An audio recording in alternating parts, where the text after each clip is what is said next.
If cryptocurrencies coexist with traditional currencies in the long run, how will it impact economic policies? Yeah. So I think one of the biggest threats to national security for a lot of countries in the long run is cryptocurrencies. Why? Because countries are able to manipulate their own currencies, meaning raise interest rates or lower them, by creating bonds. Okay. And what they do is, let's say a country wants to defend themselves, like say, God forbid, there's a war or something. Then the way that they raise money, and countries can never raise enough money through taxes. Okay. It just doesn't work like that. Countries are not run like a business, nor should they be. But let's say a country wants to defend themselves. Okay.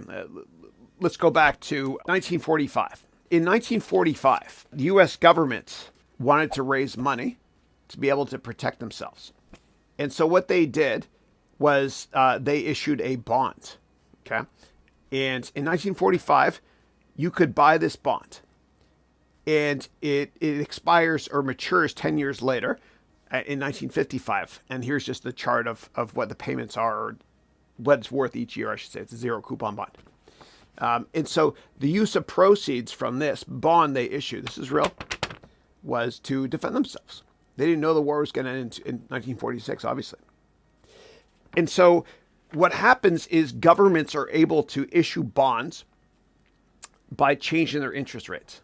Okay, so basically interest rates go up and down because the supply of money goes up and down. And so if you think about it, if you go to a grocery store and you want to buy avocados, and you go there one week and you're like, oh my gosh, the price of avocados is ridiculously high. What's going on? Well, it's because there's usually a shortage, less avocados, so the price goes up. That's how governments issue these things too, and how they control interest rates.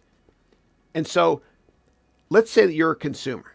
Okay, we're back in 1945, and you live in the United States, for example. And I'm the American government.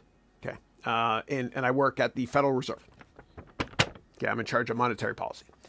What I do, the policy money, what I do is I tell you, hey, I've got this great investment for you. You can make money, interest every year. Here, I'll sell it to you. And what happens is you give me your money. I give you this. Okay.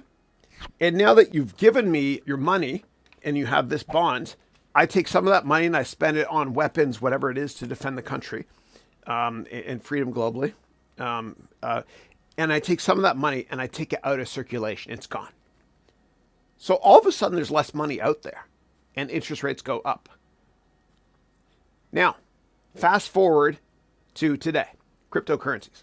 If governments have competition with cryptos, meaning people are saving a lot of their money and using cryptos to transact and not US dollars, for example, then what happens is that takes a little bit of power away from governments being able to issue bonds and defend themselves or whatever it is. Because taxes is never enough money for countries to be able to pay for stuff. They have to be able to issue bonds. And that's why I believe that in many countries, cryptocurrencies might be made illegal. And cryptocurrencies in many countries is the biggest long-term threat to national security.